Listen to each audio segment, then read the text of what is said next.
Yeah, discard the TV in the background, man. It's your boy D. I'm back again. I'm finna show y'all some more of systematic racism that was happening in the WWE, which was the WWF, and this has been around for a long time. I'm showing you how all these organizations has been practicing racism and been implementing it.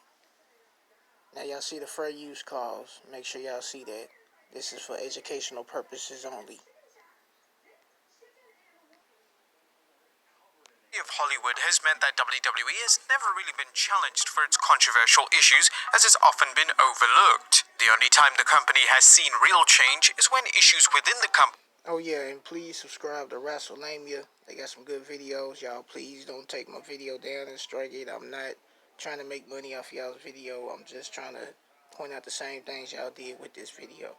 Educational purposes. Company have been brought to the attention of the masses. The steroid scandal forced a change in the company's drug policy, and the Benoit tragedy meant measures had to be taken in regards to concussions. Much like all entertainers, it can often be difficult for the WWE talent to raise internal concerns regarding some of the issues they face as an employee, especially when they have mortgages to pay and families to feed. For the fans, it is entertainment, but for the performers, it is their lives, and they do not want to risk upsetting the wrong person, so they often choose to remain silent. Though the online wrestling community can often be chaotic, we universally respect these athletes, and sometimes we must be the ones to address these issues on their behalf. Thus, we must feel it's our obligation to look at an authentic examination into WWE's issues of racial inequality, especially during a period where this conversation is so crucial. Join us now as the final bell looks at the WWE and its history of racism.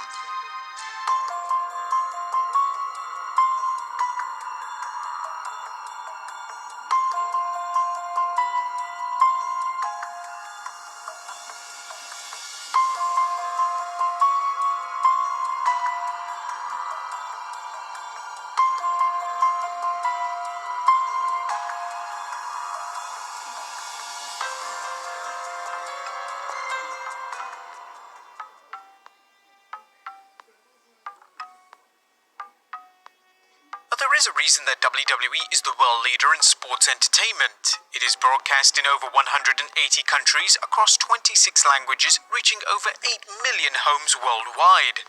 Vince McMahon's Grand Stage is a genreless, multicultural, multinational, multi-gendered, shapeless ball of clay which offers unlimited creative potential for its fans. It has a social media outreach of over 1 billion followers. It produces over 8 hours of weekly content across all of its television network shows, and its streaming service has nearly 50,000 hours worth of content for its 1.5 million subscribers to access at any time. This is the influence that WWE has had over its audience. But much like all media outlets, the more of a product's content you consume, the more subjected to its influence you become.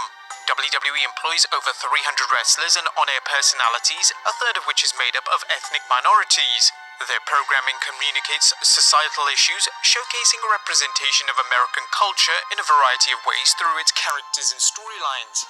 WWE's diverse audience is made up between the ages of 18 and 50, with the average age of the viewer being the latter, and it has nearly as many female viewers as it does males. Yet, for a multinational company with such a large global presence, the WWE product itself remains predominantly American and deeply conservative. Like all entertainment companies, WWE are dependent on advertisers. Though television ratings may seem important, they work alongside how much influence the WWE's programming has on selling the products they advertise to their viewers during the 3-hour time slot. This means that WWE will design their programming for the target audience of their advertisers. They want to sell large quantities of an advertiser's product because it means more money and, of course, more growth for them. Now, we as an audience have been conditioned by a culture which relies upon signs and codes. How do we know Luke Skywalker is the good guy? He has light blonde hair and a baby blue lightsaber, whereas Darth Vader is covered in darkness with his evil red lightsaber. The baby faces and heels carry these same motifs, but this symbolic language is also the root of stereotyping. And for ethnic minorities, it is shown to be a real problem. The stronger lasts longer. Energizer Max. But they banging on Jerry Springer. WWE dedicate television time and invest money into their characters because they are products and they want to see them succeed. But racism is also embedded into Western culture that their ethnic characters only seem to succeed when they are presented as stereotypes, but these stereotypes that WWE use are not positive representations of an individual's culture. In 1990, tensions between America and Iraq increased, which led into the Gulf War. As this was happening, the World Wrestling Federation saw the real American Hulk Hogan battle the Iraqi sympathizer Sergeant Slaughter, who had turned his back on the United States, becoming a follower of Saddam Hussein, joining forces with General Adnan and Colonel Mustafa. Now, instead of challenging their audience by presenting their ethnic stars as positive representations of their culture, thereby allowing a dialogue to open with their audience that says that not all ethnics are the same, the WWE chose to reinforce a racist ideology so that they could profit from it. Over the years, WWE television has seen some of the most racially insensitive content presented to their audience. Vince McMahon dropping an N-bomb on John Cena in front of Booker T, Kai and Tai, whose promos were dubbed for comedic effect as they doubted just how evil they were, the Mexicools who would come to the ring wearing bodysuits as they piled up onto a single lawnmower, and when Goldust dressed in blackface walked to the ring with jive music while dressed as blaxploitation film character Shaft. Eddie Guerrero's persona was defined by exploiting racial stereotypes of the Hispanic culture. Eddie would come to the ring in a lowrider, he would light cheat and steal his way to the top of the roster. Even though he was popular amongst WWE's internal audience, this character did very little in representing Hispanics in a positive manner. In 2010, Randy Orton cut a promo on MVP, Mark Henry and Kofi Kingston, whereby he said that he and Legacy, a stable defined by their white privilege and ancestral heritage, belong in the WWE, whereas Kingston, Henry and MVP belonged in the hood where they come from. The late Shad Gaspard and JTG were also subject to this racial insensitivity.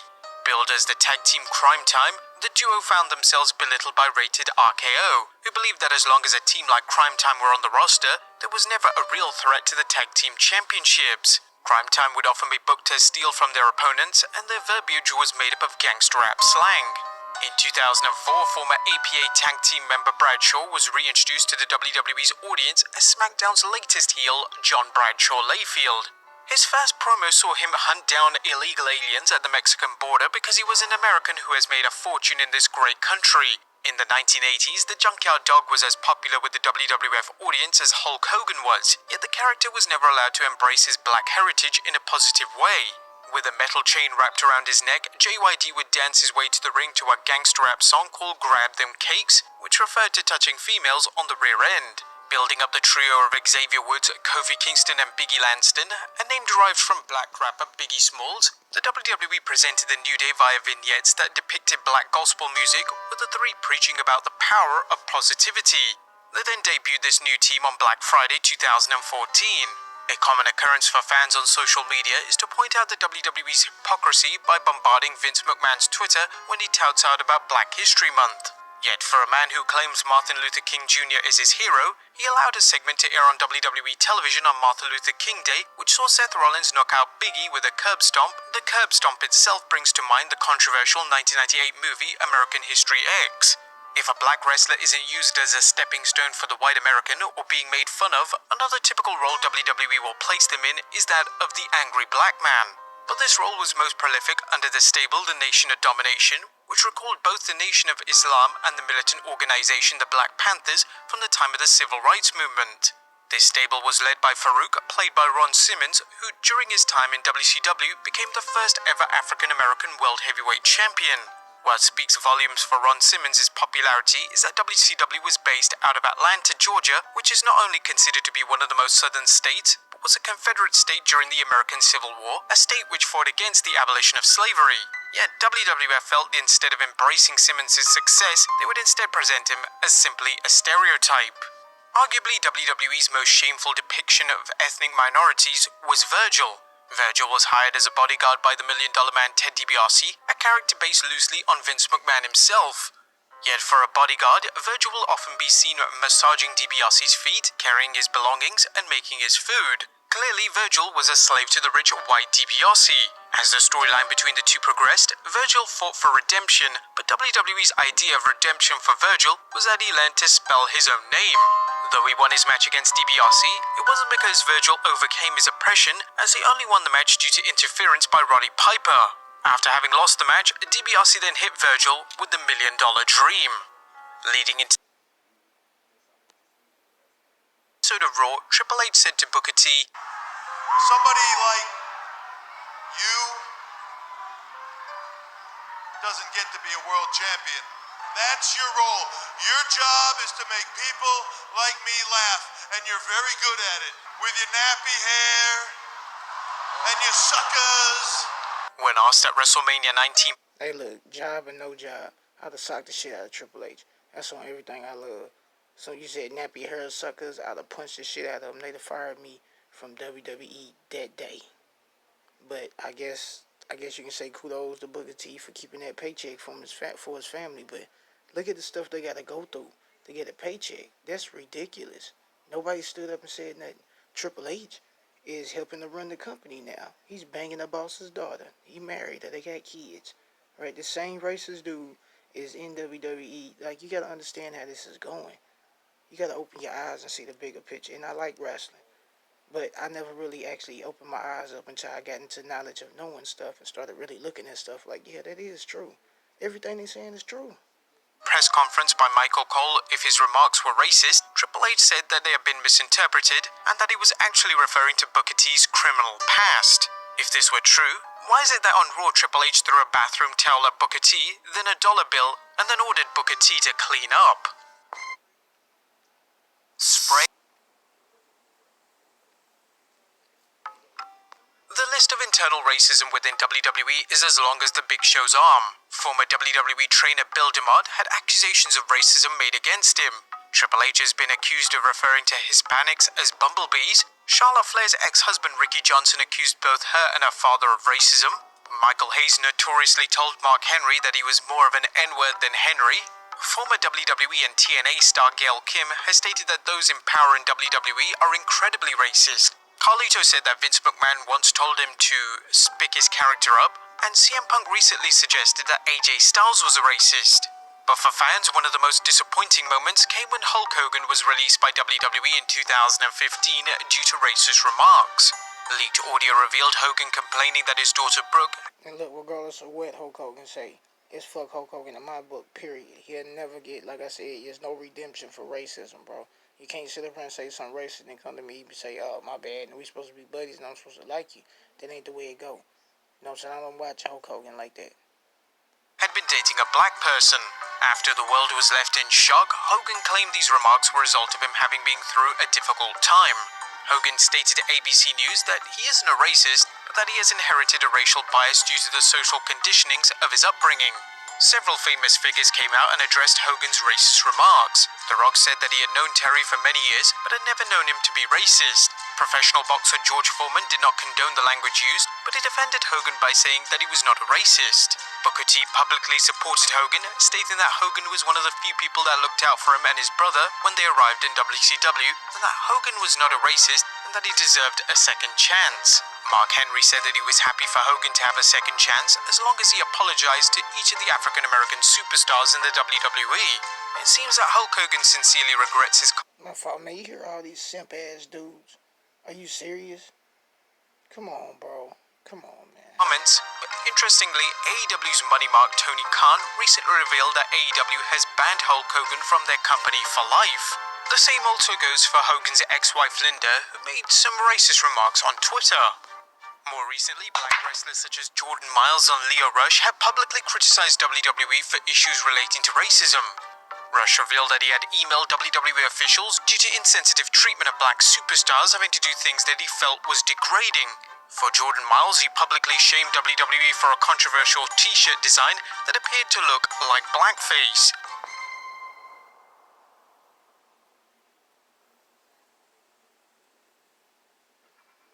Even now, there has only been a small amount of ethnic WWE champions. This problem was the one that was felt throughout the WWE Universe in 2019, leading up to WrestleMania. The entire narrative of Daniel Bryan vs. Kofi Kingston was one about the oppression of black minorities in the WWE. Each week, they would tease that Kingston was not going to be able to get his match at the Showcase of the Immortals, and Vince McMahon even allowed Kingston a final chance to earn his shot, even though the odds would be stacked against him. By doing this, WWE themselves recognized this racial oppression. After 11 years in WWE, Kingston finally succeeded where many before him have failed. No matter who you are, no matter where you come from, no matter what you look like, if you believe, you can make it happen. Kofi Kingston became the first African-born WWE champion, a moment perfectly defined by a touching viral video of Shad Gaspard and MVP reacting to his win. WWE fans, regardless of race, color, creed, or religion, were elated. Pride swept throughout the MetLife Stadium. It seemed that Kingston had shattered WWE's glass ceiling and that all ethnic minorities would be able to... It's crazy they give him the belt when he snuck her wearing pink.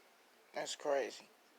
The first, I guess what they really wanted to say was the first full black person to get the WWE belt. I'm talking about like black on both sides. Like other than him, The Rock got it, but The Rock is like half Samoan or whatever, so he's not just full-blooded black.